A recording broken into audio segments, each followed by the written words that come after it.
ಪರಮಾಗಮದ ಮೇಲೆ ಆಚಾರ್ಯ ಶ್ರೀ ಅಮೃತಚಂದ್ರ ವಿರಚಿತ ಆತ್ಮಖ್ಯಾತಿ ಟೀಕೆ ಮಧ್ಯದೊಳಗೆ ಮುಗಿಸಿ ಬಂದಿರುವಂಥ ಅಮೃತಮಯ ಕಲಶಗಳ ಮೇಲೆ ರಾಜಮಂತ್ರಿ ಪಾಂಡೆಯವರು ಬರೆದಿರುವ ಬಾಲಬೋಧಿನಿ ಟೀಕೆಯ ಸ್ವಾಧ್ಯಾಯ ನಡೆದದ್ದೇ ಇದೆ. ನಿರ್ಜರ ಅಧಿಕಾರದ 9ನೇ ಮಂಗಲ ಕಲಶಿದೆ.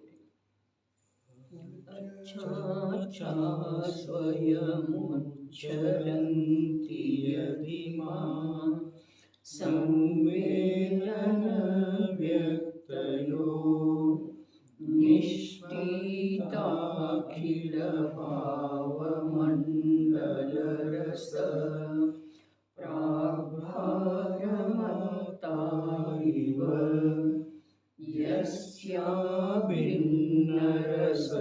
सतीश भगवान् एकोऽप्यनेकी भवन् वल्गत्युत्कलिकाभिरद्भुतनिधि चैतन्यरत्नाकरा.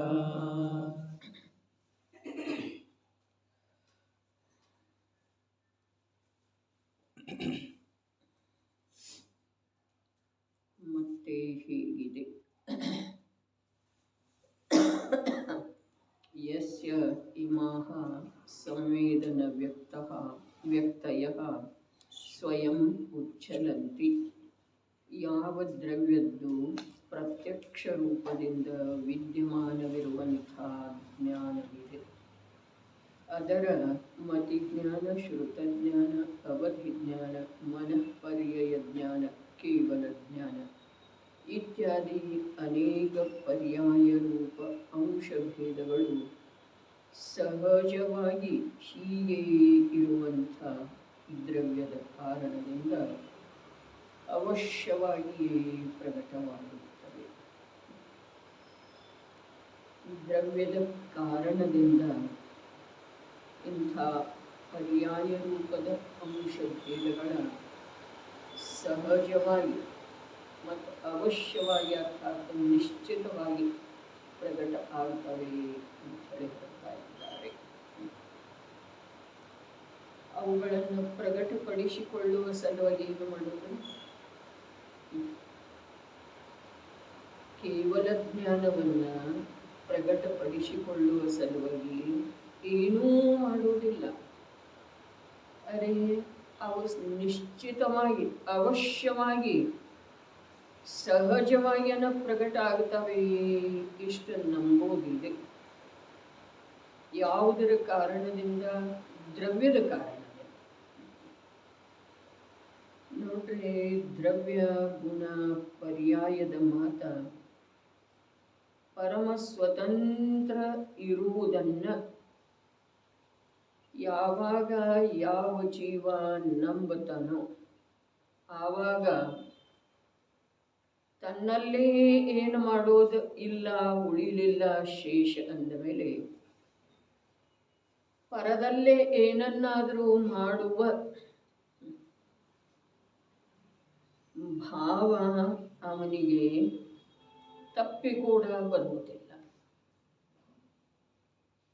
ಅದೇ ಏನೂ ಮಾಡೋದು ಅವಶ್ಯಕ ಇಲ್ಲ. ನೀ ಯಾವುದರೊಳಗ? ನಿನ್ನೊಳಗ. ನನ್ನಲ್ಲೇ 3 ವಿಭಾಗದೊಳಗ ಒಂದು ದ್ರವ್ಯ ಇದೆ, ಒಂದು ಗುಣ ಇದೆ, ಒಂದು ಪರ್ಯಾಯ ಇದೆ. ಇಲ್ಲಿ ಮತಿಜ್ಞಾನಾದಿ ಏನದವು ಅವು ಪರ್ಯಾಯದವು. ಯಾವುದು ವಿದ್ಯಮಾನ ಇದೆಯಲ್ಲ ಆ ಜ್ಞಾನ ಗುಣದ ಅಥವಾ ಅಭೇದ ರೂಪದಿಂದ ದ್ರವ್ಯದ ಪರ್ಯಾಯ. ಹಾಗಾದ್ರೆ ಅವು ಸಹಜವಾಗಿನ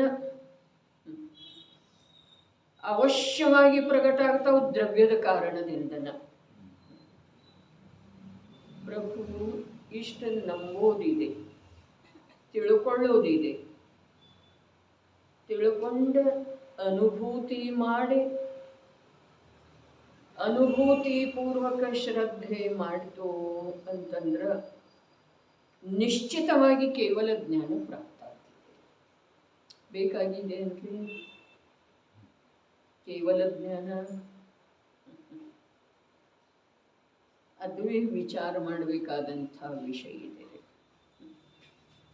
ಬೇಕಾಗಿದೆ ನಮ್ಗೆ ಕೇವಲ ಜ್ಞಾನ. ನೋಡ್ರಿ, ಜ್ಞಾನಿ ಧರ್ಮಾತ್ಮರುಗಳು ಹೇಳ್ತಾ ಇರುವಂಥ ವಿಷಯದೊಳಗ ಆಸಕ್ತಿ ಇದೆ ಅಂಥೇಳಿ ನಮಗೆ ಅನ್ನಿಸಿದ್ರೂ ಕೂಡ ಆ ಆಸಕ್ತಿ ಆ ಯಾವ ವಿಷಯ ನಿಜದ್ದ ಇದೆಯೋ, ತನ್ನದೇ ಇದೆಯೋ ಅದರ ಆಸಕ್ತಿ ಇಲ್ಲ.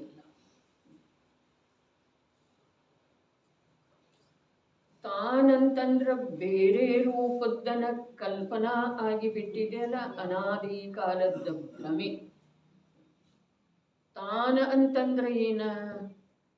ಅರೇ, ಈ ದೇಹ ರೂಪದಿಂದ, ವರ್ತಮಾನದ ಅವಸ್ಥಾ ರೂಪದಿಂದ, ಸಂಯೋಗಗಳ ಆಧಾರದಿಂದ ಇರುವಂಥ ಒಂದು ವಸ್ತು ಅಂಥೇಳಿ ನಮಗೆ ಕಲ್ಪನಾ ಆದದ್ದ ಇದೆ, ಅನಾದಿ ಕಾಲದಿಂದ ಆದದ್ದ ಇದೆ. ಹಾಗಾದರೆ ಯಾವ ಈ ದೇಹದ ಜೊತೆಗೆ ನಿರಂತರ ಅಭೇದ ಬುದ್ಧಿಯ ಅನುಭವ ಮಾಡ್ತಾ ಇರುವಂಥ ಜೀವ, ನಾನು ಈ ದೇಹದಿಂದ ಭಿನ್ನ ಜ್ಞಾನ ಜ್ಞಾನ ಜ್ಞಾನ ಅರ್ಥಾತ್ ಚೈತನ್ಯ ಸ್ವರೂಪದ ವಸ್ತು, ಈ ದೇಹದಿಂದ ಭಿನ್ನ ಚೈತನ್ಯ ಸ್ವರೂಪದ ವಸ್ತು ಇದ್ದೇನೆ ಅನ್ನುವುದರ ಸಲುವಾಗಿ ನಮಗ ತಮಗ ಆ ಪ್ರಕಾರ ಅನ್ನುವುದಕ್ಕೆ, ಆ ಪ್ರಕಾರ ಶ್ರದ್ಧೆ ಮಾಡುವುದಕ್ಕೆ, ಆ ಪ್ರಕಾರದ ಅನುಭವ ಮಾಡುವುದಕ್ಕೆ ನಮ್ಮಲ್ಲೇ ಯಾವ ಅವಕಾಶನೂ ಇಲ್ಲ, ಕಾಲಾವಕಾಶನೂ ಇಲ್ಲ.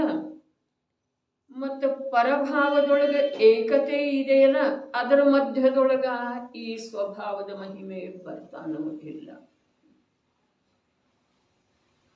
ಅತ್ಯಂತ ಗಂಭೀರವಾದಂಥ ವಿಷಯ ಇದೆ. ನಾವು ನಮ್ಮ ಕಥೆಯನ್ನ ಕೇಳ್ತಾ ಇದ್ರೂ ಕೂಡ ನಮ್ಮ ಸ್ವರೂಪದ ನಿರೂಪಣೆಯನ್ನ ಪ್ರತಿಯೊಬ್ಬ ಜೈನಾಚಾರ್ಯರ ಯಾವುದೇ ಅನುಯೋಗವನ್ನು ಮುಖ್ಯ ಮಾಡಿ ಮಾಡ್ತಿರುವಂಥ ಕಥನದೊಳಗ ಆಲಿಸಿದ್ರೂ ಕೂಡ ನಮಗ ನಾನಿಂಥ ಒಂದು ಮಹಿಮಾನ್ವಿತ ವಸ್ತು ಇದ್ದೇನೆ, ಶಾಶ್ವತ ವಸ್ತು ಇದ್ದೇನೆ. ಅರೇ, ಒಂದು ವೇಳೆ ಬಂದ್ರೆ ವಿಕಲ್ಪ ಬರ್ತಿರಬಹುದು, ಆದ್ರೆ ಆ ಪ್ರಕಾರದ ಸ್ವೀಕಾರ ನಮ್ಮ ಸಹಜ ಜ್ಞಾನದೊಳಗೆ, ಅರೇ ಜ್ಞಾನದೊಳಗ ನಿನ್ನೆ ಬಂತಲ್ಲ, ಜ್ಞಾನ ಬೇರೆ ಇದೆ, ಕೇವಲ ಜ್ಞಾನ ಬೇರೆ ಇದೆ. ಬೇರೆ ಇದೆ ಅರ್ಥಾತ್ ಕೇವಲ ಜ್ಞಾನ ಒಂದು ಅಂಶ ಇದೆ, ಜ್ಞಾನ ಏನಿದೆ ಅದು ಅಖಂಡ ಅಭೇದ ಅಗಾಧ ವಸ್ತು ಇದೆ ರೀ, ಅನಾದಿ ಅನಂತ. ಆ ಜ್ಞಾನದ ಮಹಿಮೆ ಎಲ್ಲಿಯವರೆಗೆ ನಮಗೆ ತಮಗೆ ಬರುವುದಿಲ್ಲವೋ, ಜ್ಞಾನದ ಮಹಿಮೆ ಯಾವುದರಿಂದ ಬರುವುದ? ಜ್ಞಾನದಿಂದಲೇ ಬರುತ್ತದೆ. ಮಧ್ಯದೊಳಗೆ ಇನ್ನೊಂದು ಯಾವುದರದ್ದು ಅಲ್ಲಿ ಪ್ರವೇಶ ಇಲ್ಲ, ಅವಶ್ಯಕತೆ ಇಲ್ಲ. ಜ್ಞಾನದ ಮಹಿಮೆ ಮಾಡಬೇಕಾಗ್ತಾ ಆಗಿದೆ, ಜ್ಞಾನ ಜ್ಞೇಯದ ಮಹಿಮೆ ಮಾಡ್ತಾ ಇದೆ. ಆಗಬೇಕಾದದ್ದ ಕಾರ್ಯ ಜ್ಞಾನದ ಮಹಿಮೆ ಮಾಡಬೇಕಾಗಿದೆ, ತನ್ನ ಮಹಿಮೆ ಮಾಡಬೇಕಾಗಿದೆ. ತನ್ನ ಮಹಿಮೆ ಮಾಡೋದರ್ಥಾತ್ ಮಹಿಮೆ ಮಾಡೋದಂದ್ರೆ ಏನ? ತನ್ನ ಸ್ವರೂಪ ಎಂಥದ್ದಿದೆಯೋ ಹಾಗೆ ತಿಳ್ಕೊಳ್ಳೋದ್ರಿ. ಮಹಿಮೆ ಮಾಡೋದಂತಂದ್ರೆ ಬೇರೆ ಏನೂ ಇಲ್ಲ. ಎಂಥ ಸ್ವರೂಪ ಇದೆಯೋ ಹಾಗೆ, ಹೇಗಿದೆಯೋ ಹಾಗೆ. ಅರೆ, ಹೇಗಿದೆ? ಒಂದು ಸ್ವಲ್ಪ ನಮಗೆ ಸ್ವರೂಪ ಲಕ್ಷ್ಯದೊಳಗೆ ಬರಬೇಕು. ನನ್ನ ಆ ಯಾವ ತ್ರಿಲೋಕ ವಿಸ್ಮಯ ಸ್ವರೂಪ ಇದೆಯಲ್ಲ, ಆ ಸ್ವರೂಪ ನನ್ನ ಲಕ್ಷ್ಯದೊಳಗೆ ಬಂತು, ಆ ಸ್ವರೂಪ ನನಗೆ ತಿಳಿದು ಬಂತು ಅಂತಂದ್ರೆ ನನ್ನ ಜೀವನದೊಳಗ ಯಾವುದೇ ಅನ್ಯ ಪದಾರ್ಥದ ಅವಸ್ಥೆಯ ಕುರಿತು ವಿಸ್ಮಯ ಉದ್ವೇಗ ಆಗುವುದನ್ನು ಅರೆ ನಾನು ಸ್ಥಿರ ಸ್ಥಿರ ಸ್ಥಿರ ಜ್ಞಾತ ಜ್ಞಾತ ಜ್ಞಾತ ಜ್ಞಾತ ತತ್ವ ಇದ್ದೇನೆ. ಮತಿಜ್ಞಾನ ಶ್ರುತಜ್ಞಾನಾದಿಗಳ ತನ್ನಷ್ಟಕ್ಕೆ ತಾನೇ ಅನಾದಿ ಕಾಲದಿಂದ ಇದ್ದಾವೆ. ಒಂದು ಸ್ವಲ್ಪ ಯೋಚನೆ ಮಾಡೋದ, ಈ ಜೀವ ಮೊದಲಿನಿಂದನೂ ಎಲ್ಲಿದ್ದ? ನಿಗೋಧದಲ್ಲಿ ಇರ್ತಾರೆ. ಮೊದಲಿನಿಂದನೂ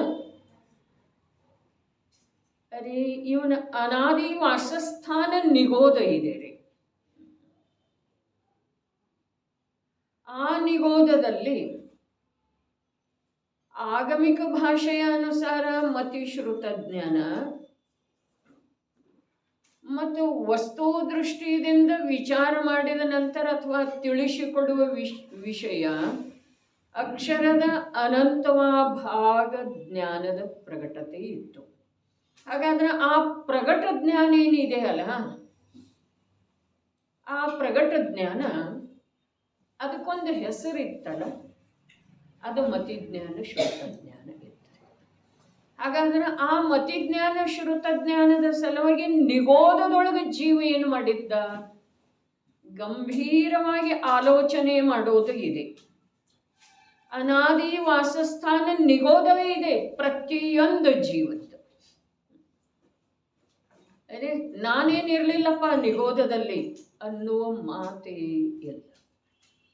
ಪ್ರತಿಯೊಂದು ಜೀವ ಇಂದು ಸಿದ್ಧಾಲಯದಲ್ಲಿ ಯಾವ ಜೀವರುಗಳ ಸಿದ್ಧರೂಪದಿಂದ ಅನಂತ ಅವ್ಯಾಬಾಧ ಸುಖದೊಳಗ ತಲ್ಲೀನ ಇದ್ದಾರೋ, ದ್ರವ್ಯ ಭಾವ ನೋಕರ್ಮದಿಂದ ರಹಿತ ಇದ್ದಾರೋ, ಆ ಅವಸ್ಥೆಗೆ ಪ್ರಾಪ್ತವಾಗಿರುವಂಥ ಆ ಜೀವರುಗಳದ್ದು ಕೂಡ ಮೂಲ ವಾಸಸ್ಥಾನ ನಿಗೋಧನ ಇರ್ತಾರೆ. ಹಾಗಾದ್ರೆ ಆ ನಿಗೋಧದೊಳಗ ಜ್ಞಾನ ಪ್ರಗಟ ಇತ್ತು. ಜ್ಞಾನದ ಪರ್ಯಾಯ ಅಂಶ ಪ್ರಗಟ ಇತ್ತು. ಯಾವುದದ? ಮತಿಜ್ಞಾನ ಶ್ರುತಜ್ಞಾನ. ಹಾಗಾದ್ರೆ ಆ ಮತಿಜ್ಞಾನ ಶ್ರುತಜ್ಞಾನ ಪ್ರಕಟ ಆಗುವ ಸಲುವಾಗಿ ನಿಗೋಧದೊಳಗೆ ಜೀವ ಏನು ಮಾಡಿದ್ದ? ಏನೂ ಮಾಡಲಿಲ್ಲ. ಅದು ಸಹಜ ಅವನ ಸ್ವಭಾವ. ಇಲ್ಲಿ ಹೇಳಿದ್ರಲ್ಲ, ಸಹಜವಾಗಿನ ದ್ರವ್ಯದ ಕಾರಣದಿಂದ ಅವಶ್ಯವಾಗಿ ಪ್ರಕಟ ಆಗ್ತಾವ. ಮೂರು ವಿಶೇಷ ಸಹಜವಾಗಿನ ನೋಡ್ರಿ ಅಲ್ಲಿ. ಮತಿಜ್ಞಾನ ಶ್ರುತಜ್ಞಾನ ಅವಧಿಜ್ಞಾನ ಮನಃಪರ್ಯಯ ಜ್ಞಾನ ಕೇವಲ ಜ್ಞಾನ ಇತ್ಯಾದಿ ಅನೇಕ ಪರ್ಯಾಯ ರೂಪ ಅಂಶ ಭೇದಗಳು ಸಹಜವಾಗಿ ಹೀಗೆಯೇ ಇರುವಂತಹ ದ್ರವ್ಯದ ಕಾರಣದಿಂದ, ಹೀಗೆಯೇ ಇರುವಂತಹ ದ್ರವ್ಯದ ಕಾರಣದಿಂದ. ಹೇಗಿರುವಂಥದ್ದ? ಹೀಗೇ ಇರುವಂಥ ಅಂದ್ರೆ ಹೇಗಿರುವಂಥದ್ದು?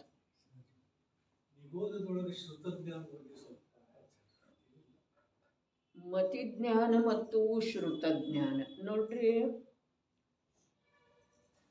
ನೈಸರ್ಗಿಕವಾಗಿನ ವಸ್ತು ವ್ಯವಸ್ಥೆ ಹೀಗಿದೆ. ಜ್ಞಾನದ ಒಂದಲ್ಲ ಒಂದು ಪರ್ಯಾಯ ಪ್ರಗಟ ಇಲ್ಲದ ಜೀವದ ಸತ್ತಾ ಇರುವುದಿಲ್ಲ. ಇನ್ನು ಒಂದೇ ಜ್ಞಾನ ಇರಬೇಕಾದ್ರೆ ಅದು ಕೇವಲ ಜ್ಞಾನನೇ ಇರ್ತಿದೆ ರೀ. ಅದು ಒಂದೇ ಇರ್ತಿದೆ. ಅದನ್ನು ಬಿಟ್ಟು ಒಂದೇ ಜ್ಞಾನ ಯಾವುದೂ ಇರುವುದಿಲ್ಲ. ಹಾಗಾದ್ರೆ ಮತಿಜ್ಞಾನ ಒಂದೇ ಇರೋ ಸಾಧ್ಯ ಇಲ್ಲನ, ಒಂದಾದರೂ ಇರಲಿಕ್ಕೆ ಬೇಕು. ಹಾಗಾದ್ರೆ ಒಂದೇ ಇದ್ರೆ ಕೇವಲ ಜ್ಞಾನ ಇರ್ತಿದೆ ಅಂದ ಮೇಲೆ ಅಲ್ಲಿ ಮತಿಜ್ಞಾನ ಶ್ರುತಜ್ಞಾನನ ಇದ್ದು. ಮತಿಜ್ಞಾನದ ವ್ಯಾಖ್ಯಾ ಏನಿದೆ? ಅದು ಇಂದ್ರಿಯ ಮತ್ತು ಅನಿಂದ್ರಿಯದ ನಿಮಿತ್ತದಿಂದ ಪ್ರಗಟ ಇದೆ. ನಿಮಿತ್ತರೇ ಇಲ್ಲಿ ಕಾರಣ ಹೇಳ್ತಾ ಇದ್ದಾರೆ. ಅಲ್ಲಿ ನಿಮಿತ್ತ ಹೇಳಿದ್ದಾರೆ ಅಂಥೇಳಿನ ವ್ಯವಹಾರ ಗ್ರಂಥ ಅಂದ್ರೆ ತತ್ವಾರ್ಥ ಸೂತ್ರಕ. ವ್ಯವಹಾರ ಗ್ರಂಥ ಅರ್ಥಾತ್ ವ್ಯವಹಾರದ ಮುಖ್ಯತೆಯಿಂದ ಕಥನ ಆಗ್ತಿದ್ದಾರೆ. ಸುತಜ್ಞಾನ ಯಾವಾಗಲೂ ಇದ್ದೇ ಇರುತ್ತೆ. ಕೋಮಾದಲ್ಲಿದ್ರು ಸುತಜ್ಞಾನ ಇರಲೇಬೇಕು, ಇದ್ದೇ ಇರ್ತಿದೆ. ಮತಿಜ್ಞಾನ ಶ್ರುತಜ್ಞಾನ ಎರಡೂ ಇರ್ತವೆ. ಇದರದ ಚರ್ಚೆ ಹಿಂದೆ ಒಂದ್ಸಲ ಆಗಿತ್ತು, ರಮೇಶ್ ಅಣ್ಣ ಬಂದಿದ್ರ ಆ ವೇಳೆದೊಳಗೆ. ಒಂದು ಪರ್ಯಾಯದೊಳಗೆ ಎರಡೂ ಹೇಗಿರ್ತವೆ, ಒಂದು ಪರ್ಯಾಯದೊಳಗೆ ಉತ್ಪಾದವೇ ಹೇಗಿದೆ, ಮತಿಪೂರ್ವಕ ಶ್ರುತಜ್ಞಾನ ಇದೆ ಅಂದಮೇಲೆ ಒಂದು ಪರ್ಯಾಯದೊಳಗೆ ಎರಡೂ ಹೇಗಿದ್ದಾವೆ. ಇದರದ ಚರ್ಚೆ ಆಗದಿತ್ತು.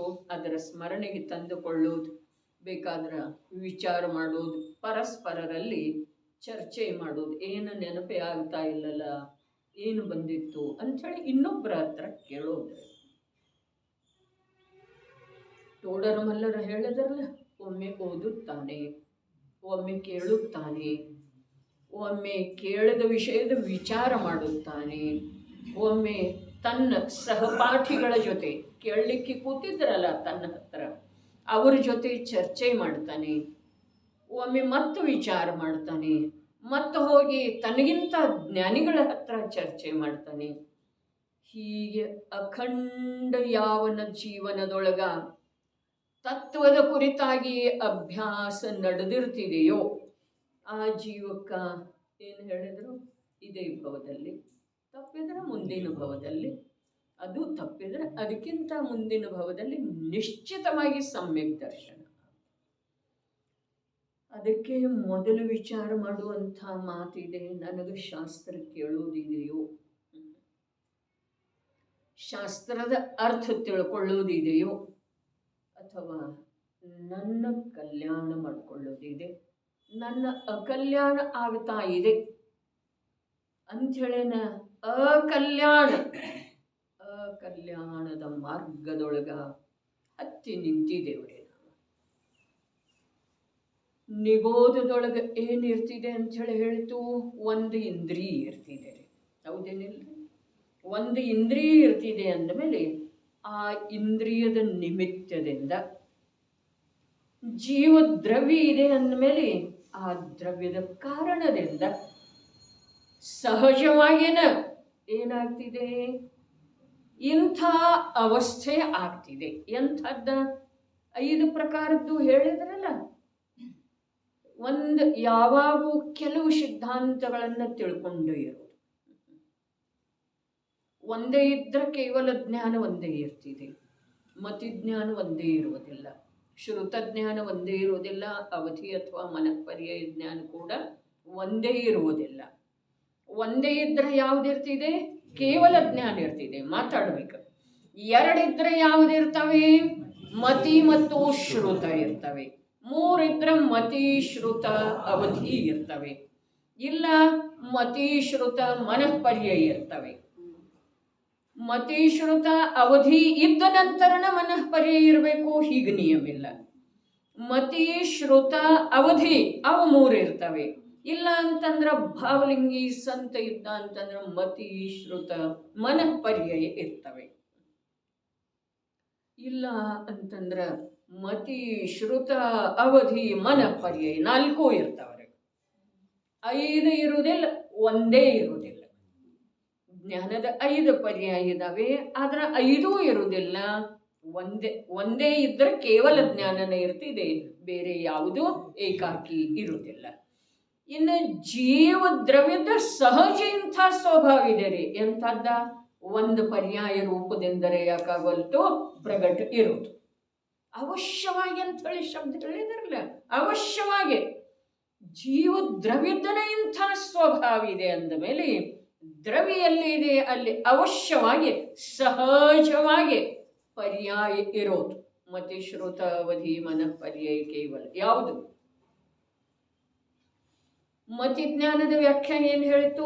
ತತ್ ಇಂದ್ರಿಯಾನಿಂದ್ರಿಯ ನಿಮಿತ್ತ, ಅರ್ಥಾತ್ ಏಕೇಂದ್ರಿಯದೊಳಗೆ ನಿಗೋಧದೊಳಗೆ ಒಂದು ಇಂದ್ರಿಯ ಇದೆ. ಹಾಗಾದ್ರೆ ಅದರ ನಿಮಿತ್ತದಿಂದ ಮತಿಜ್ಞಾನದ ಉತ್ಪತ್ತಿ ಆಗ್ತಿದೆ. ಶ್ರುತ ಜ್ಞಾನದ ವ್ಯಾಖ್ಯಾ ಏನಿದೆ? ಮತಿಪೂರ್ವಕಂ, ಮತಿಪೂರ್ವಕ ಶ್ರುತ ಜ್ಞಾನ ಇರ್ತಿದೆ. ಹಾಗಾದ್ರೆ ಮತಿಜ್ಞಾನ ಶ್ರುತ ಜ್ಞಾನ ನಿಗೋಧಾವಸ್ಥೆಯಲ್ಲಿ ಜೀವನಿಗೆ ಅದ ಅಂದ ಮೇಲೆ ಕೋಮಾದೊಳಗಂತೂ ಇದ್ದೇ ಇರ್ತವೆ. ಸಂಜ್ಞೆ ಪಂಚೇಂದ್ರಿಯ ಅದನ್ರಿ ಅವ. ಗರ್ಭದೊಳಗೆ ಇರುವಳ ಮಾತೆ ಗರ್ಭದೊಳಗೆ ಇರುವಳದೊಳಗೆ ಕೂಡ ಮತಿ ಶ್ರುತ ಜ್ಞಾನ ಇರ್ತವೆ.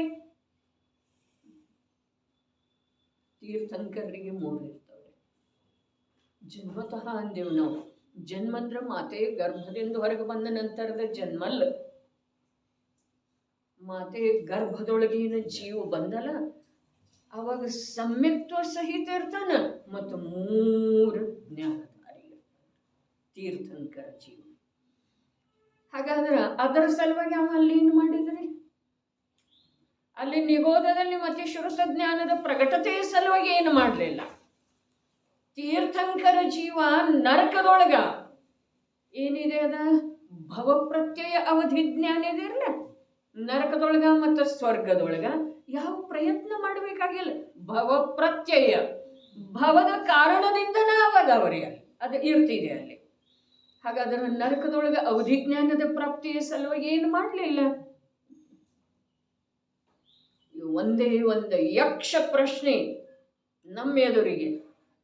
ಆಗಮದ ಅಭ್ಯಾಸ ಮಾಡಿರುವಂಥವ್ರಿಗೆ ಯಾವ ವಿಕಲ್ಪ ಇದೆ ಅಲ್ಲ, ಏನ ನನಗೆ ಕೇವಲ ಜ್ಞಾನ ಪ್ರಾಪ್ತ ಮಾಡಿಕೊಳ್ಳೋದಿದೆ, ಕೇವಲ ಜ್ಞಾನ ಪ್ರಕಟಪಡಿಸಿಕೊಳ್ಳೋದಿದೆ. ಈಗ ಪ್ರಾರಂಭಕ್ಕೆ ಕೇಳಿದ್ನಲ್ಲ ಕೇವಲ ಜ್ಞಾನ ಬೇಕಾಗಿದೆ ನಮಗ ಅಂಥೇಳಿ ಕೇಳಿ. ಬೇಕಾಗಿದೆ ಅನ್ನ ಅದೇ ಬೇಕು ಬೇಡದ ಪ್ರಶ್ನೆನೇ ಇಲ್ಲ. ಬೇಕು ಬೇಡದ ಪ್ರಶ್ನೆನೇ ಇಲ್ಲ.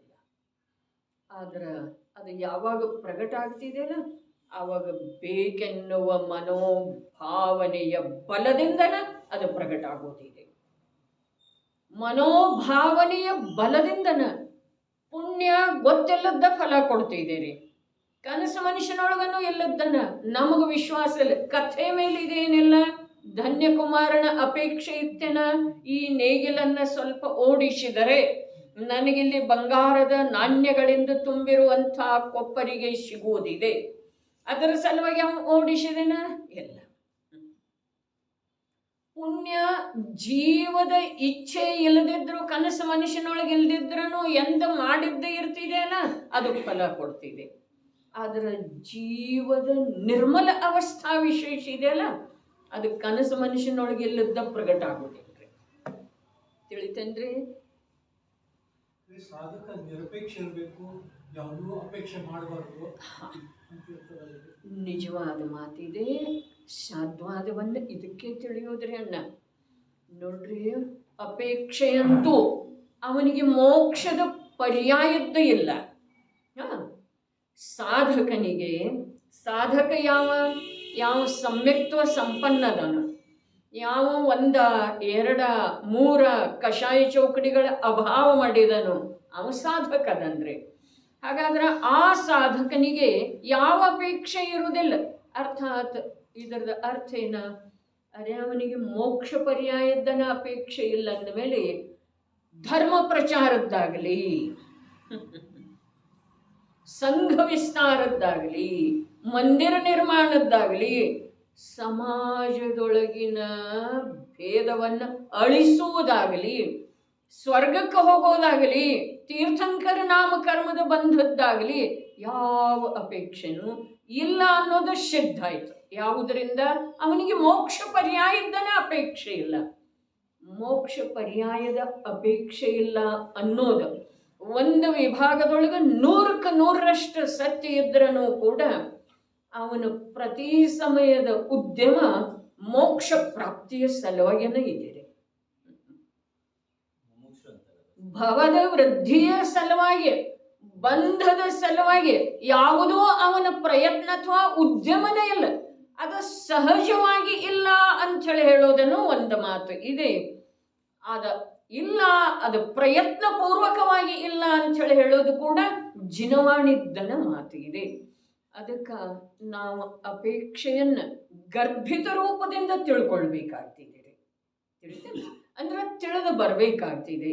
ಸ್ವಾಮಿ ಸಮಂತಭದ್ರಾಚಾರ್ಯ ದೇವ ಸ್ವಯಂಭೂ ಸ್ತೋತ್ರದೊಳಗ ಹೇಳ್ತಾರೆ, ಏನ ಅನ್ಯ ಧರ್ಮೀಯರ ಎದುರಿಗೆ, ಅನ್ಯ ದರ್ಶನಗಳ ಎದುರಿಗೆ ಚರ್ಚೆ ಮಾಡ್ತಾ ಇರೋ ವೇಳೆದೊಳಗ ಇದು ಈ ಅಪೇಕ್ಷಾದಿಂದ ಇದೆ, ಇದು ಈ ಅಪೇಕ್ಷಾದಿಂದ ಇದೆ, ಅಪೇಕ್ಷಾ ಹಚ್ಚದ ವಿನಃ ಕಥನ ಎಲ್ಲವೂ ಮಿಥ್ಯಾತ್ವದ ಪೋಷಕ ಇದೆ ಅಂತ ಹೇಳಿ ಹೇಳ್ತಾರೆ. ದ್ರವ್ಯ ನಿತ್ಯ ಇದೇನು ಅನಿತ್ಯ ಇದೆ ರೀ?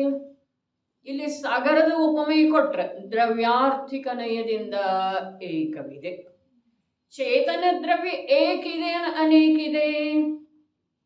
ಜೈನರ ಸಭೆಯೊಳಗೆ ಹೇಳೋದಿತ್ತು ಅಂತಂದ್ರೆ ಚೇತನ ದ್ರವ್ಯ ಏಕಿದೆ ಅಂತ ಹೇಳಿ ಹೇಳಿದ ನಂತರ ಕೂಡ ಅವರು ತಿಳ್ಕೊಳ್ತಾರೆ ದ್ರವ್ಯಾರ್ಥಿಕ ನಯದಿಂದ ಏಕಿದೆ. ಅನ್ಯ ದರ್ಶನಗಳ ಎದುರಿಗೆ ಪ್ರತಿಪಾದನೆ ಮಾಡೋದಿತ್ತು ಅಂತಂದ್ರ ದ್ರವ್ಯಾರ್ಥಿಕ ನಯದಿಂದ ಹೇಳಬೇಕಾಗ್ತಿದೆ ಜೀವ ಏಕಿದ್ದಾನೆ. ಪರ್ಯಾಯಾರ್ಥಿಕ ನಯದಿಂದ ಅನೇಕ ಇದ್ದಾನೆ. ಇನ್ನು ಜೈನರಿಗೆ ಹೇಳೋದಿತ್ತು ಜೀವ ಏಕಿರುವೆಳೆದಳು ಕೂಡ ಅನೇಕ ಇದ್ದಾನೆ ಅಂದ್ರ ಆ ಜೈನರು ತಾನಾಗೇ ತಿಳ್ಕೊಳ್ತಾರೆ ಏನು? ದ್ರವ್ಯಾರ್ಥಿಕ ನಯದಿಂದ ಏಕಿದ್ದಾನೆ, ಪರ್ಯಾಯಾರ್ಥಿಕ ನಯದಿಂದ ಅನೇಕ ಇದ್ದಾನೆ. ಪ್ರತಿ ಸಲ ಅದನ್ನು ಸ್ಪಷ್ಟಪಡಿಸುವ ಅವಶ್ಯಕತೆ ಇಲ್ಲ. ಆದ್ರೆ ಅನ್ಯ ದರ್ಶನಗಳ ಎದುರಿಗೆ ಜೈನ ದರ್ಶನದ ಮೂಲಕ ವಸ್ತುವಿನ ಪದಾರ್ಥದ ಸಿದ್ಧಿ ಮಾಡೋದಿತ್ತು ಅಂತಂದ್ರೆ ಅಲ್ಲಿ ಆ ಪ್ರಕಾರ ಹೇಳಬೇಕಾಗ್ತಿದೆ. ಅದಕ್ಕೆ ಪುರುಷಾರ್ಥ ಸಿದ್ಧಿಯ ಮನ್ನಿನ ಸ್ವಾಧ್ಯಾಯದ ಸಮಯಕ್ಕೆ ಹೇಳಿದ್ದಿತ್ತು, ಯಾವನಿಗೆ ತನ್ನ ಆತ್ಮ ಕಲ್ಯಾಣದ ಉದ್ದೇಶದಿಂದ ಆಗಮದ ಜಿನದೇಶನಾದ ಅಧ್ಯಯನ ಮಾಡೋದಿದೆಯೋ, ಆ ಅಧ್ಯಯನದ ಮೂಲಕ ತನ್ನ ಆ ಪ್ರಯೋಜನ ಸಾಧಿಸೋದಿದೆಯೋ, ಆ ಜೀವನಿಗೆ ಕಡಿಮೆ 2 ನಯಗಳದ್ದು ಜ್ಞಾನ ಇರಬೇಕಾಗುವುದು. ಯಾವ 2? ಒಂದು ವ್ಯವಹಾರ ನಯ, ಏನ್ರಿ, ಒಂದು ವ್ಯವಹಾರ ನಯ, ಒಂದು ನಿಶ್ಚಯ ನಯ.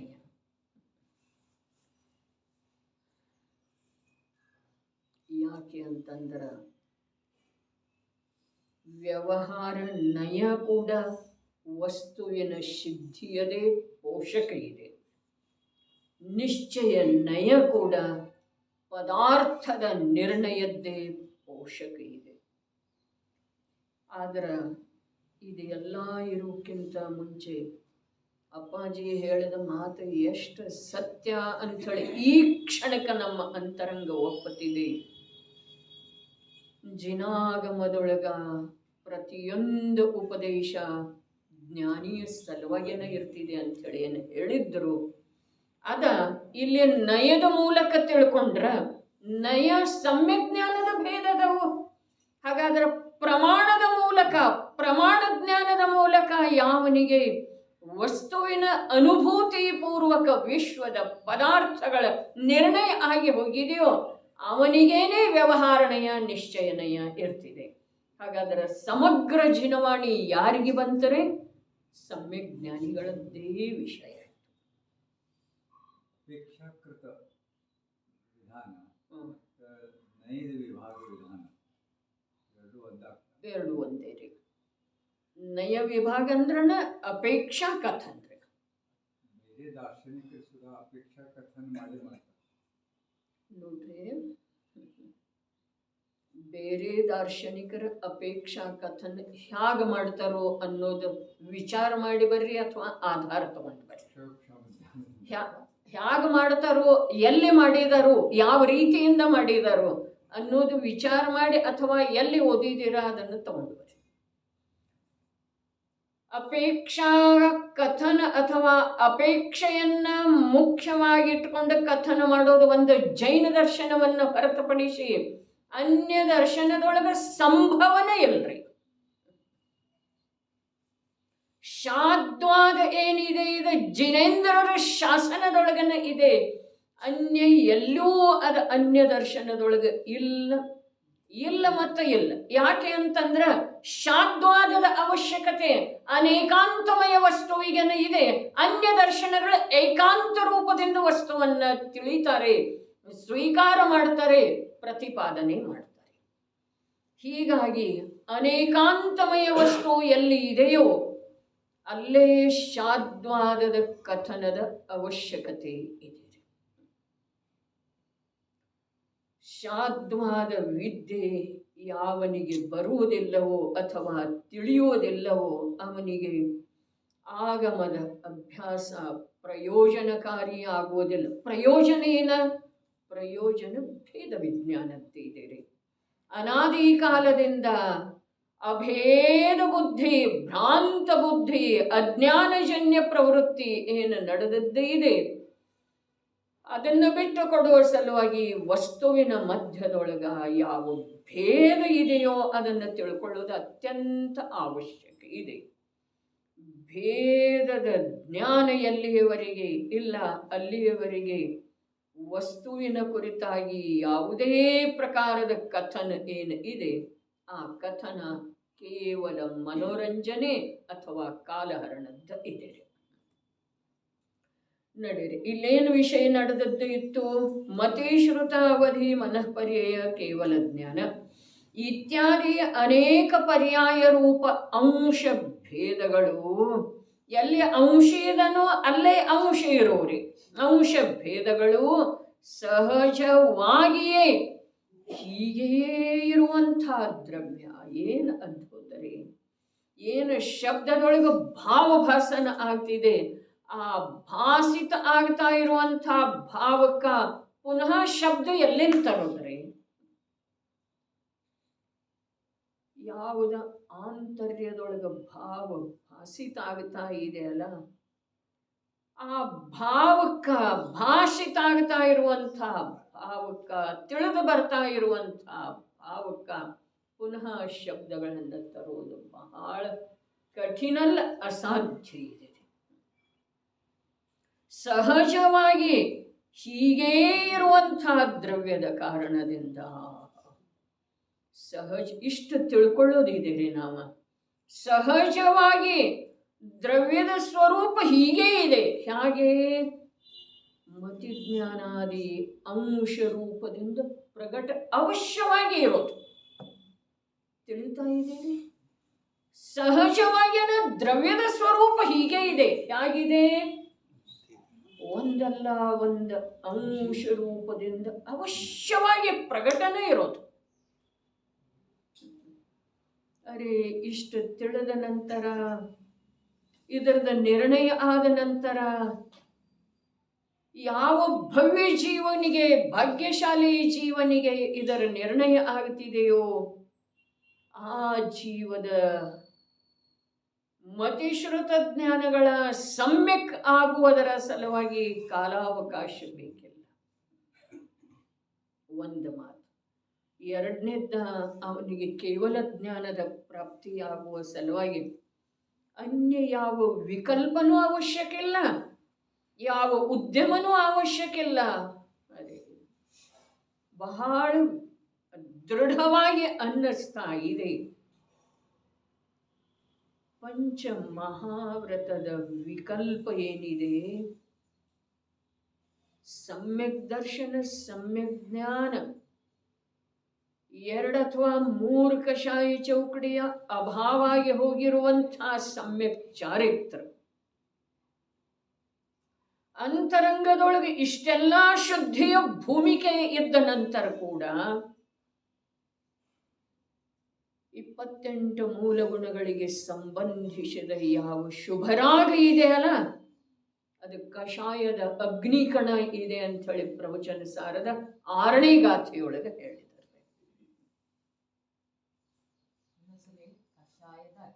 ಕಷಾಯದ ಅಗ್ನಿ, ಕಷಾಯ ಅಂದ್ರೆ ಸ್ವಯಂ ಪ್ರತ್ಯಕ್ಷ ಅಗ್ನಿನೇ ಇದೆ, ಅವ್ರಿಗೆ ಕಾಣಿಸ್ತಿದೆ. ಇನ್ನೂ ಮುಂದೆ ಹೋಗಿ ಭಯಾನಕ ಹೇಳ್ತಾರೆ ಅದೇ ಗಾಥೆಯೊಳಗ. ಏನು ಹೇಳ್ತಾರೆ? ಆ ಕಷಾಯ ಅರ್ಥಾತ್ ಆ ರಾಗದ ಯಾವ ಪಂಚಮಹಾವ್ರತಕ್ಕೆ ಸಂಬಂಧಿಸಿದ 28 ಮೂಲ ಗುಣಕ್ಕೆ ಸಂಬಂಧಿಸಿದ ಯಾವ ಶುಭರಾಗ ಇದೆಯಲ್ಲ, ಅರೆ ನನ್ನ ಜೀವನದೊಳಗೆ ಇದು ಇದೆ, ನಾನು ಹೀಗಿರ್ಬೇಕು, ನಾನು ಹೀಗಿರ್ಬೇಕು. ಏಷನಾ ಸಮಿತಿ, ಭಾಷಾ ಸಮಿತಿ, ಈರ್ಯಾಪಥ ಸಮಿತಿ, ಒಂದು ಸ್ವಲ್ಪ ಉಪಯೋಗ ಆ ಕಡೆ ಹೋಯಿತು, ಸಾವಧಾನ ಆಯಿತು. ಆ ಸಾವಧಾನತೆಯೊಳಗ ಒಂದು ಸಮಯ ಲೀನತೆ ಆಯಿತು ಅಂತಂದ್ರೆ ಅದರಿಂದ ದೇವೇಂದ್ರ, ಅಸುರೇಂದ್ರ, ನರೇಂದ್ರರ ವೈಭವ ಸಿಗುವಂಥ ಪುಣ್ಯದ ಬಂಧ ಆಗ್ತಿದೆ. ಮೊದಲನೇ ಮಾತು ಏನು ಹೇಳ್ತು? ದೇವೇಂದ್ರ, ಅಸುರೇಂದ್ರ, ಮನುಷ್ಯೇಂದ್ರ ಅರ್ಥಾತ್ ನರೇಂದ್ರರ ವೈಭವ ಸಿಗುವಂಥ ಪುಣ್ಯದ ಪ್ರಾಪ್ತಿಯಾಗ್ತಿದೆ. ಪಾಲನೆ ಮಾಡುವ ಭಾವನೆ ಬಂದ್ರೆ, ಭಾವನೆ ಬಂದರೆ ಇದೆಲ್ಲ ಸೂಕ್ಷ್ಮ ವಿಷಯ ಇದೆ ರೀ. ತಿಳಿತೇನ್ರಿ? ಒಂದು ಮಾತು ಏನು ಹೇಳ್ತೀಗ? ಅದರಿಂದ ಆ ಕಷಾಯ ಕಣ, ಕಷಾಯ ರೂಪದ ಅಗ್ನಿ ಕಣ, ಅದರಿಂದ ಏನಾಗ್ತಿದೆ? ಶುಭರಾಗಿದ್ದೀರ, ಅಶುಭರಾಗಲ್ಲ. ಭೋಗದ್ದಲ್ಲ, ಈರ್ಷಾದ್ದಲ್ಲ, ಮದ ಮತ್ಸರಾದಿಗಳದ್ದಲ್ಲ, ಶುಭರಾಗ. ಜೀವ ಹಿಂಸೆ ಆಗಬಾರ್ದು. ಭೂಮಿಯನ್ನ ನೋಡಿ ನಡೆಯೋದು, ಆದಾನ ನಿಕ್ಷೇಪ ನೋಡಿ ಇಡೋದು, ನೋಡಿ ತಕ್ಕೊಳ್ಳೋದು. ಇದರಲ್ಲೇ ಅವರು ಸಾವಧಾನ ಇದ್ದೇ ಇರ್ತಾರ್ರಿ. ಆದ್ರೆ ಆ ಸಾವಧಾನತೆಯೊಳಗ ಒಂದು ಸಮಯ ಸ್ವಭಾವದ ಮಹಿಮೆ ಒಂದು ಸಮಯ ಪೂರ ಅಲ್ಲ, ಒಂದು ಸಮಯ ಅದರಲ್ಲೇನೂ ಪೂರ ಅಲ್ಲ, ಸ್ವಲ್ಪ ಅಂಶದಿಂದ ಗೌನಾಗಿ ಇದು ಮುಖ್ಯ ಆಯಿತು ಅಂತಂದ್ರ ದೇವೇಂದ್ರ, ಅಸುರೇಂದ್ರ, ಮನುಷ್ಯೇಂದ್ರರ ವೈಭವ ಸಿಗುವಂಥ ಪುಣ್ಯದ ಬಂಧ ಆಗ್ತಿದೆ. ಒಳ್ಳೇದಲ್ಲ? ಅದನ್ನೇ ಹೇಳೋದಿದೆ ಇವಾಗ. ಇದು ಎರಡನೇ ಮಾತಾಯ್ತು. ಅದು ಕಷಾಯ ಕಣ ಅಂದ್ರು, ಕಷಾಯ ಅಗ್ನಿ ಅಂದ್ರು. ಯಾಕೆ ಅಂತಂದ್ರ ಆ ವೈಭವ ಏನಿದೆ ಕ್ಲೇಶ ರೂಪ ಇದೆ, ಕಲಂಕ ರೂಪ ಇದೆ. ಎರಡು ಶಬ್ದ ಅದಾವ, ಕ್ಲೇಶ ಮತ್ತು ಕಲಂಕ. ಅದೇ ರೀ, ಯಾರಿಗೆ ಕಲಂಕ? ಯಾರಿಗೆ? ಇದು ನಿಜವಾದ ಉತ್ತರ ಇದೆ ರೀ. ಯಾರಿಗೆ ಅಂಥೇಳಿ ಹೇಳಿದ ನಂತರ ಶಬ್ದದಿಂದಲ್ಲ, ತಿಳ್ಕೊಳ್ಳುವ ಪ್ರಯತ್ನ ಮಾಡೋದು. ಒಳಗಡೆ ಏನು ಬರ್ತಿದೆ ಶಬ್ದ ಅದನ್ನು ಗ್ರಹಣ ಮಾಡುವ ಪ್ರಯತ್ನ ಮಾಡೋದು. ಕಲಂಕ ಇದೆ ಯಾರಿಗೆ? ಅರೇ, ಆ ಸಂಚರಿಸುವ ಸಿದ್ಧ ಸದೃಶ್ಯ ಇರುವಂತಹ ಸಾಧಕ ಮುನಿ ದಶೆಗಿರಿ, ಮುನಿ ದಶೆಗೆ ಕಲಂಕ ಇದೆ. ಕ್ಲೇಶವನ್ನ ತಂದುಕೊಳ್ಳುವಂತಹ ಪರಿಣಾಮ ಇರೋದು ಕಲಂಕ ಇದೆ. ಈ ಮಾತು ಯಾವಾಗ ನಮ್ಮ ಬುದ್ಧಿಯೊಳಗೆ ಸ್ಥಿರ ಆಗೋದ್ರೆ, ಯಾವಾಗ ಆಗೋದು? ಕ್ಲೇಶ ಇದೆ, ಅದ ಯಾವಾಗ? ವೈಭವ. ನಮಗಂತೂ ಏನು ಕಾಣಿಸೋದಿಲ್ಲ ಅದರೊಳಗೆ ಕ್ಲೇಶ. ಸ್ಪಷ್ಟ ಪ್ರಶ್ನೆ ಮಾಡಿದರೆ ಅಷ್ಟ ಸಹಜತೆ ಇತ್ತಲ್ಲಿ, ನಮಗಂತೂ ಕಾಣಿಸೋದಿಲ್ಲ. ಅರೆ, ನಿಮ್ಗೆ ಕಾಣಿಸಿದರ ನೀವು ಜ್ಞಾನಿನ ಆದ್ರಲ್ಲ.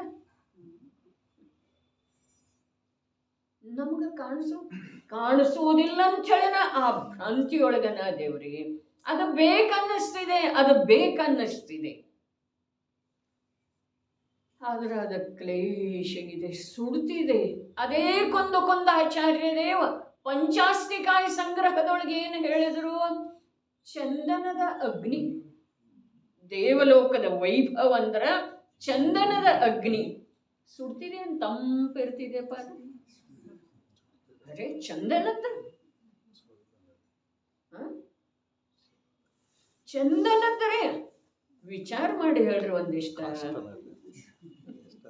ಇದೆಲ್ಲ ಸ್ವಾಭಾವಿಕ ಇದ್ದಾಗ ಸಹಜ ಇದ್ದಾಗ ಅದ್ರ ಕೇತ್ ಹಿಂದೆ ಯಾಕೆ ಮಾಡ್ಕೊತಾರ? ಯಾರ ಭಾಳ ಸಂಘಗಳ ಈಗ ಹೆಂಗೆ ಪರ್ಯಾಯ ಸಹಜ ಕ್ಲೇಶದ್ದು ಕಲಂಕದ್ದು ರಾಗ ಬಂತು, ಅದ್ರ ಖೇದಖಿನ್ನ ಆಗ್ತಾರೆ. ಖೇದಖಿನ್ನ ಯಾಕೆ ಆಗ್ತಾರ? ಅವ್ರು ಎಲ್ಲಿ ಆಗ್ತಾರೆ? ಯಾರು ಹೇಳಿದ್ರು? ಎಲ್ಲಿ ನೋಡಿದಿರಿ ನೀವು? ಕಲಂಕ ಬಂತು, ಈ ಪರ್ಯಾಯ ಸಹಸ್ತ ನೋಡ್ರಿ, ಎಲ್ಲಿ ಶುದ್ಧೋಪಯೋಗ ಇಲ್ಲ, ಆತ್ಮನ ಅನುಭೂತಿ ಇಲ್ಲ, ಆತ್ಮನ ಶ್ರದ್ಧಾಜ್ಞಾನ ಇಲ್ಲ, ಆ ಜೀವ ಬಾಹ್ಯ ವ್ರತದ ಪಾಲನೆಯೊಳಗೆ ಖೇದ ಖಿನ್ನಾಗ್ತಾನ್ರಿ. ಸಮ್ಯಕ್ ದೃಷ್ಟಿ ಜೀವ ಯಾಕೆ ಖೇದ ಖಿನ್ನಾಗ್ತಾನ್ರಿ? ಅವ ಜ್ಞಾತ ಇರ್ತಾನ್ರಿ.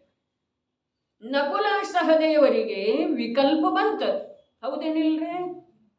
ಶತ್ರುಂಜಯಗಿರಿ ಮೇಲೆ 5 ಪಾಂಡವರಿಗೆ ಯಾವ ಆ ದುರ್ಯೋಧನನ ಸೋದರಳಿಯ ಉಪಸರ್ಗ ಮಾಡಿದಲ್ಲ, ಕಾಯ್ದ ಕೆಂಪಾದ ಲೋಹದ ಒಡವೆಗಳನ್ನು ತೊಡಸಿದ. ಯಾರಿಗೆ? 5 ಆ ನಕುಲ ಸಹದೇವರಿಗೆ ಶುಭ ಭಾವ ಬಂತಾರೆ. ಏನು ಶುಭ ಭಾವ? ಸಾಧರ್ಮಿ ಮುನಿಯದರಲ್ಲ, ಅವರ 3 ಹಿರಿಯರ ಮನೆಯಲ್ಲಿ ಅತ್ಯಂತ ಪ್ರೀತಿಯ ಸಹೋದರರಿದ್ದರಲ್ಲ, ಇವರ ಅವಸ್ಥೆ ಇಂಥ ಉಪಸರ್ಗದೊಳಗ ಇವರ ಇಂಥ ಜೀವರುಗಳಿಗೆ ಇಂಥ ಉಪಸರ್ಗ ಅನ್ನೋ ಅರೇರೇ ಇಷ್ಟ ಭಾವ ಬಂತ. ತಮಗಲ್ರಿ, ಅಲ್ಲೇನು ಖೇದಖಿನ್ನಾದ್ರೇನ್ರಿ ಅವರು? ಇದು ಮಾತು ನೋಡೋದಿದೆ. ಖೇದಖಿನ್ನಾದ್ರೇನ್ರಿ? ಏನು ಸರ್ವಾರ್ಥ ಸಿದ್ಧಿಗೆ ಹೋದ್ರೆ ಅಲ್ಲಿ ಖೇದಖಿನ್ನಾದ್ರೆ? ಸಮ್ಯಕ್ ದೃಷ್ಟಿ ಜೀವ ಖೇದಖಿನ್ನ ಆಗೋದನೇ ಇಲ್ಲ.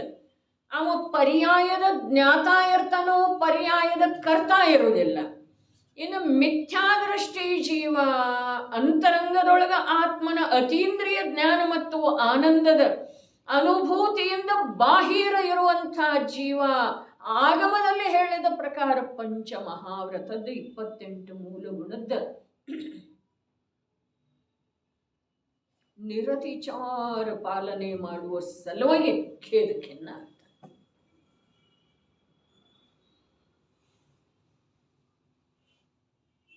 ವೀತರಾಗತೆಯ ಮಾರ್ಗ ಬಹಳ ಬೇರೆ ಇದೆ, ಅಲೌಕಿಕ ಇದೆ.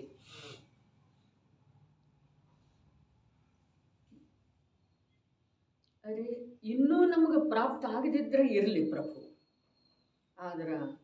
ಅದರ ಸತ್ಯತೆ ದಿನೇ ದಿನೇ ನಮ್ಮ ಅಂತರಂಗದೊಳಗೆ ದೃಢ ಆಗ್ತಾ ಹೋಗ್ಬೇಕು. ಅದನ್ನು ಬಿಟ್ಟ ಈ ಕಾಲದೊಳಗೆ ಅಂಥದ್ದಲ್ಲಿ ಸಿಗ್ತಿದೆ. ಈ ಕಾಲದೊಳಗೆ ನಮ್ಮಲ್ಲೇ ಅಷ್ಟು ಹಾಗೆ ಜ್ಞಾನ ಆಗಬೇಕು. ಈ ಪ್ರಕಾರದ ಸೊಟ್ಟ ವಿಚಾರ, ನಪುಂಸಕತೆಯ ವಿಚಾರ ಮಾಡಿದ್ದೆ ಆದ್ರೆ ಅದು ಯಾವ ಕಾಲದೊಳಗನೂ ಅದು ಸಿಗುತ್ತೆ. ಅರೆ ಸತ್ಯದ ಕಡೆಗೆ ಹೋಗುವ ಸಲುವಾಗಿ, ಸತ್ಯದ ಪ್ರಾಪ್ತಿ ಮಾಡಿಕೊಳ್ಳುವ ಸಲುವಾಗಿ ಸತ್ಯವನ್ನು ತಿಳ್ಕೊಳ್ಳೋದು ಮತ್ತು ಸತ್ಯವನ್ನು ನಂಬೋದು ಅವಶ್ಯಕ. ಆ ನಂಬುಗೆ ಯಾವ ರೀತಿಯಿಂದ ತನ್ನಲ್ಲೇ ಪ್ರಭಾವ ಬೀರ್ತಿದೆ, ಅದು ನಂಬುಗೆ ಆದ ನಂತರದ ಅವರವರದ್ದು ವಿಷಯ ಇದೆ. ಸತ್ಯದ ನಂಬಿಕೆ ಏನಿದೆಯಲ್ಲ, ಆ ನಂಬಿಕೆ ಆ ಜೀವನದ ಮೇಲೆ, ಜೀವನ ಹೇಳ್ತಾ ಇದೆ ನಾನು, ಜೀವನದ ಮೇಲೆ ಎಂಥ ಪ್ರಭಾವ ಬೀಳ್ತಿದೆ ಅನ್ನೋದ ಆ ನಂಬಿಕೆ ಆದ ನಂತರ ಆಯಾ ಜೀವದ ವಿಷಯ. ಮಾತು ಸುಲಭ ಇದೆ ರೀ. ಮಾತನ್ನ ತಿಳ್ಕೊಳ್ಳೋದು, ಚರ್ಚೆ ಮಾಡೋದು, ಇನ್ನೊಬ್ಬರ ಪ್ರಶಂಸೆ ಮಾಡೋದು, ಇನ್ನೊಬ್ಬರ ಟೀಕಾ ಟಿಪ್ಪಣಿ ಮಾಡೋದು ಎಲ್ಲಾನು ಸುಲಭ ಇದೆ ರೀ, ಎಲ್ಲಾನು ಸುಲಭ ಇದೆ. ಆದ್ರೆ ಇನ್ನೊಬ್ಬರ ಟೀಕಾ ಟಿಪ್ಪಣಿ ಮಾಡಬೇಕಾದ್ರೆ ಅದರಿಂದ ದೂರ ಉಳಿಯುವ ಉದ್ದೇಶದಿಂದ ಮಾಡ್ತಾ ಇದೆಯೋ, ಮುಗ್ಧ ಜೀವರುಗಳ ಅದನ್ನು ತಿಳಿಲಿ ಅನ್ನೋ ಉದ್ದೇಶದಿಂದ ಮಾಡ್ತಾ ಇದೆಯೋ, ಅಥವಾ ಅವರನ್ನು ದ್ವೇಷಿಸುವ ಉದ್ದೇಶದಿಂದ ಮಾಡ್ತಾ ಇದೆಯೋ, ಅದು ಸ್ವಯಂ ತನಗೆ ಮಾತ್ರ ಗೊತ್ತಿರುತ್ತೆ. ಯಾವ ಟೀಕಾ ಟಿಪ್ಪಣಿ ಅಥವಾ ಪ್ರಶಂಸೆ ಅಥವಾ ವಸ್ತುವಿನ ಸ್ವರೂಪದ ಪ್ರತಿಪಾದನೆ ಯಾವುದೂ ಮಾಡೋದು ಮೇಲಿಂದ ಸುಲಭ ಇದೆ. ಆದರೆ ಅದು ಯಾವ ಉದ್ದೇಶ ಅದರ ಹಿಂದೆ ಯಾವುದಿದೆ? ಅರೆ ಮಗುವಿಗೆ ತಾಯಿ ನಾನಾ ಪ್ರಕಾರದಿಂದ ತಿಳಿಸಿ ಬುದ್ಧಿವಾದ ಹೇಳ್ತಾಳೆ, ಶಾಸನನೂ ಮಾಡ್ತಾಳೆ. ಅದರ ಉದ್ದೇಶ ಶಾಸನ ಮಾಡೋದಿರುವುದಿಲ್ಲ. ಉದ್ದೇಶ ಆ ಮಗುವಿನ ಜೀವನ ಸುಖಕಾರಿ ಆಗಲಿ, ಮಂಗಲಮಯ ಆಗಲಿ, ನಿರಾಕುಲ ಆಗಲಿ ಅಥವಾ ನಿರಾಬಾಧ ಆಗಲಿ ಅನ್ನುವ ಉದ್ದೇಶ ಇರ್ತಿದ್ದಾರೆ. ಆ ಉದ್ದೇಶದಿಂದ ಮಗುವಿಗೆ, ಅರೆ ನಿರ್ದೋಷ ಬಾಲಕನಿಗೆ ಹೊಡೆದರನು ಕೂಡ ಅವಳಿಗೆ ಹೊಡೆದರನು ಬಡಿತಾ ಇದ್ದಾಳೆ, ದಂಡಿಸಿದ್ದಾಳೆ. ಆದರೆ ಆ ವೇಳೆದೊಳಗ ಅವಳಿಗೆ ಪಾಪದ ಬಂಧ ಆಗುವುದಿಲ್ಲ, ದಂಡಿಸುವ ಕ್ರಿಯೆಯಿಂದ ಪಾಪದ ಬಂಧ ಆಗುವುದಿಲ್ಲ. ಉದ್ದೇಶ ಒಳ್ಳೆಯದಾಗಲಿ ಅನ್ನೋದಿದೆಯಲ್ಲ. ಇನ್ನು ಆ ಜೀವದ ಒಳ್ಳೆಯದಾಗಲಿ ಅನ್ನೋ ಉದ್ದೇಶ ಕೂಡ ಇಲ್ಲಿ ಮಿಥ್ಯಾತ್ವ ಇದೆ, ಆ ಮಾತು ಬೇರೆ ಇದೆ.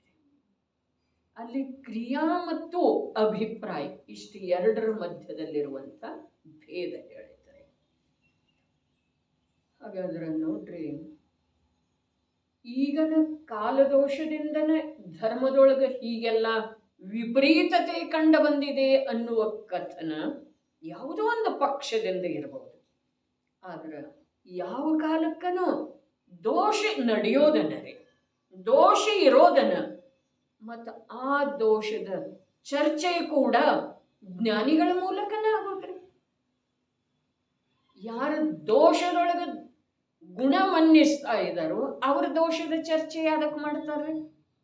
ಯಾರ ಜ್ಞಾನಿ ಅದಾರೋ ಅವರೇ ದೋಷದ ಚರ್ಚೆ ಮಾಡ್ತಾರೆ. ಯಾವುದರ ಸಲುವಾಗಿ? ದೋಷದಿಂದ ನಿವೃತ್ತ ಆಗಲಿ ಎಲ್ಲರೂ ಅನ್ನೋ. ಅರೆ, ಇದರಿಂದನೇ ತೀರ್ಥಂಕರ ನಾಮಕರ್ಮದ ಬಂದಾಗ್ತಿದ್ದೀರಿ, ಬರೀ ಇಷ್ಟರಿಂದ ಅಲ್ಲ, ಆದರೆ ಈ ಜಾತಿಯ ಭಾವ ವಿಶೇಷತೆ ಅದೇ ಅಭಿಪ್ರಾಯದೊಳಗಿದೆ. ಅಣ್ಣಾಜಿ ಹೇಳಿದ್ರಲ್ಲ ಇಲ್ಲಿ, ಒಂದು ವೇಳೆ ತತ್ವ ಕೇಳಿಸೋದು, ಎಲ್ಲರಿಗೂ ತತ್ವ ತಿಳಿಸಿಕೊಡ್ಬೇಕು, ಎಲ್ಲರೂ ತಿಳಿಬೇಕು. ಜೀವ ಪುದ್ಗಲ ಮಧ್ಯದೊಳಗಿನ ಭೇದವನ್ನ, ಸ್ವತಂತ್ರತೆಯನ್ನ ಎಲ್ಲ ಜೀವರುಗಳ ತಿಳಿಬೇಕು. ಅದರ ಸಲುವಾಗಿ ಏನ್ ಬೇಕಾದ್ದು ಮಾಡ್ಲಿಕ್ಕೆ ನಾ ಸಿಗ್ತದೆ. ಅದು ಬೇಕಾದ್ದನ್ನೋದು ಏನಿತ್ತು ಅದರದ್ದು ಇಲ್ಲಿ ಕೂತ ಚರ್ಚೆ ಬೇಕಿಲ್ಲ. ಅಂದ್ರ ಜ್ಞಾನಿಗಳಲ್ಲೇ ಅಂದ್ರೆ ಜ್ಞಾನಿ ಅಂದ್ರೆ ಇಲ್ಲಿ ಆತ್ಮಜ್ಞಾನಿನ ಅಂತ ಅರ್ಥ ಅಲ್ಲ, ತಿಳಿತಂದ್ರೆ? ಜ್ಞಾನಿ ಅಂದ್ರೆ ಇಲ್ಲಿ ಆತ್ಮಜ್ಞಾನಿನ ಅಂತ ಅರ್ಥ ಅಲ್ಲ. ಅದು ಒಂದು ಕಡೆ ಇದೆ ರೀ. ಯಾವುದ? ಆತ್ಮಜ್ಞಾನ ಈ ಜ್ಞಾನ ಹೇ ಶೇಷ ಸಭಾ ಜ್ಞಾನ, ಅದು ಒಂದು ಕಡೆಗೆ ಇದೆ.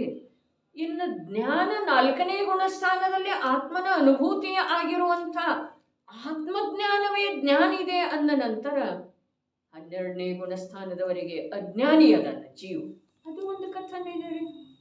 ಅದಕ್ಕೆ ಇಲ್ಲಿ ಅಪೇಕ್ಷೆ. ಇದುವೇ ಸಾಧ್ಯವಾದರೆ 12ನೇ ಗುಣಸ್ಥಾನದ ಅಂತಿಮ ಸಮಯದ ತನಕ ಜೀವ ಅಜ್ಞಾನಿನ ಅದನ್ನು. ಅದ್ಯಾವ ಅಪೇಕ್ಷಾದಿಂದ? ಪೂರ್ಣ ಜ್ಞಾನದ ಅಪೇಕ್ಷಾದಿಂದ. ಅಜ್ಞಾನದಲ್ಲಿ ಯಾವುದು ನಿಮಿತ್ತ ಇದೆಯೋ ಆ ನಿಮಿತ್ತದ ವಿದ್ಯಮಾನತೆಯ ಅಪೇಕ್ಷಾದಿಂದ. ಇನ್ನು ಆತ್ಮಜ್ಞಾನ ಹೀ ಜ್ಞಾನ ಅಂದ್ರೆ 4ನೇ ಗುಣಸ್ಥಾನದಿಂದ ಮೇಲ್ಪಟ್ಟವರು, 4ನೇ ಗುಣಸ್ಥಾನದಿಂದ ಹಿಡಿದ ಎಲ್ಲರೂ ಏನದರು? ಜ್ಞಾನಿ ಅದರ. ಉಳಿದ ಶಾಸ್ತ್ರಜ್ಞಾನಿಗಳ ಜ್ಞಾನಿ ಅಲ್ಲ. ಇವು ಎರಡೂ ಅಪೇಕ್ಷೆಗಳು ಇಲ್ಲಿಲ್ಲ. ಈಗೇನು ಅಣ್ಣಾಜಿನ ಮಾತು ಹೇಳ್ತು ಅಲ್ಲಿಲ್ಲ. ಅಲ್ಲೇನಿದೆ? ಶಾಸ್ತ್ರದೊಳಗೆ ಹೀಗೆ ಇದ್ದ ನಂತರ ಕ್ಷಯೋಕ್ಷಮ ಜ್ಞಾನದೊಳಗ ಸಹಜವಾಗಿನ ಎಲ್ಲರೂ ಒಪ್ಪುವಂಥ ವಿಷಯ ಇದ್ದ ನಂತರ ಅದನ್ನೆಲ್ಲರಿಗೂ ತಿಳಿಸ್ಬೇಕು, ಎಲ್ಲರೂ ಇದನ್ನು ಓದಬೇಕು, ಎಲ್ಲರೂ ಇದನ್ನು ತಿಳಿಬೇಕು ಅನ್ನುವ ಭಾವ ಸಹಜವಾಗಿ ಬರ್ತಿದ್ದೀರಿ. ಇಲ್ಲಿ ಕೂಡ ಜ್ಞಾನಿ ಅಂತಿತ್ತು. ಈ ಜ್ಞಾನಿಯ ಎಂಥ ಜ್ಞಾನಿ? ಇವ ಆತ್ಮಜ್ಞಾನಿನೂ ಅಲ್ಲ, 12ನೇ ಗುಣಸ್ಥಾನದ ನಂತರದ ಜ್ಞಾನಿನೂ ಅಲ್ಲ. ಇವೆಂಥ ಜ್ಞಾನಿ ಅದನ್ನೇ ಆಗಮದ ಅಭ್ಯಾಸದೊಳಗೆ ಯಥಾರ್ಥತೆಯನ್ನ ತಿಳಿತಾ ಇರುವಂಥ ಜ್ಞಾನಿ ಅದು. ಅದಕ್ಕೆ ಎಲ್ಲಿ ಯಾವ ಸ್ಥಾನದೊಳಗ ಯಾವ ಪ್ರಕಾರದ ಅರ್ಥ ಇದೆ ಆ ಪ್ರಕಾರದಿಂದ ಗ್ರಹಣ ಮಾಡುವಂಥ ಒಂದು ಯೋಗ್ಯತೆ ಅಂದ್ರೆ, ಒಂದು ಕಲೆ ಅಂದ್ರೆ ಇದ್ದ ನಂತರನ ನಾವು ಜಿನವಾಣಿಯ ಉಪದೇಶ ಕೇಳಲಿಕ್ಕೆ ಪಾತ್ರ.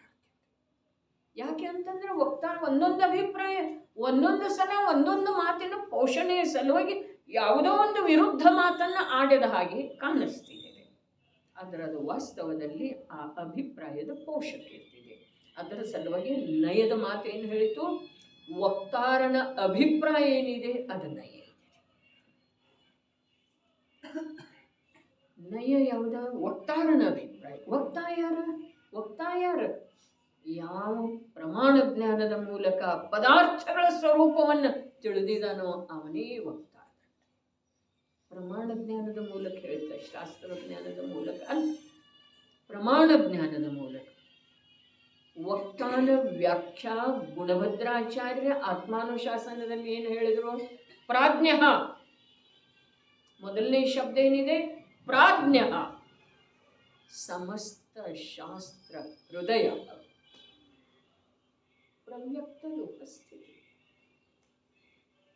ಅದೇ ಅಂದು 8ನೇ ಶತಮಾನದೊಳಗೆ ಹೇಳಿ ಹೋದರು ಗುಣಭದ್ರಾಚಾರ್ಯ. ಇದು ಶಬ್ದ ಭಾಳ ಮಹತ್ವದ ಅನ್ಸುತ್ತೆ. ಬಹಳ ಮಹತ್ವದ್ದೇ ಇದೆ. ಪ್ರವ್ಯಕ್ತ ಲೋಕಸ್ಥಿತಿ. ಪ್ರವ್ಯಕ್ತ ಲೋಕಸ್ಥಿತಿ. ಲೋಕದ ಸ್ಥಿತಿ ಏನಿದೆ ಅದನ್ನು ಪ್ರಕಟ ರೂಪದಿಂದ ತಿಳಿದಾವ ಇರಬೇಕು.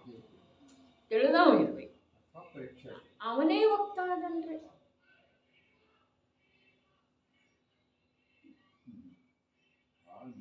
ಈ ಕಾಲದಲ್ಲಿ ಅದು ಈ ಕಾಲದ ಮುನಿಗಳದ್ದ ಮಾತಿದೆ ಅಲ್ಲ, ಆದರೂ ಕಾಲ ಪಂಚಮ ಕಾಲದ ಮುನಿಗಳ ಮಾತಿದೆ, ಪಂಚಮ ಕಾಲದ ಜೀವರುಗಳದ್ದೆಲ್ಲ ಮಾತಿದೆ. ಪ್ರವ್ಯಕ್ತ ಲೋಕಸ್ಥಿತಿ ಅರ್ಥಾತ್ ಅವನ ದೋಷದ ಮೇಲೆ ಪ್ರಹಾರ ಮಾಡುವುದಿಲ್ಲ, ಗುಣಗಳ ಸ್ವರೂಪದ ವಿವೇಚನೆ ಮಾಡುವುದಿದೆ. ಅವು ತಾನಾಗಿನ ತನ್ನ ದೋಷವನ್ನ ವಿಚಾರ ಮಾಡಿ ಬಿಡುವುದಿಲ್ಲ, ಗುಣಗಳ ವಿಚಾರ ಮಾಡ್ತಾ ಮಾಡ್ತಾ ಮಾಡ್ತಾ ಮಾಡ್ತಾ ಅವನಿಂದ ದೋಷ ದೂರ. ಇದಕ್ಕೆ ಪ್ರವ್ಯಕ್ತ ಲೋಕಸ್ಥಿತಿ.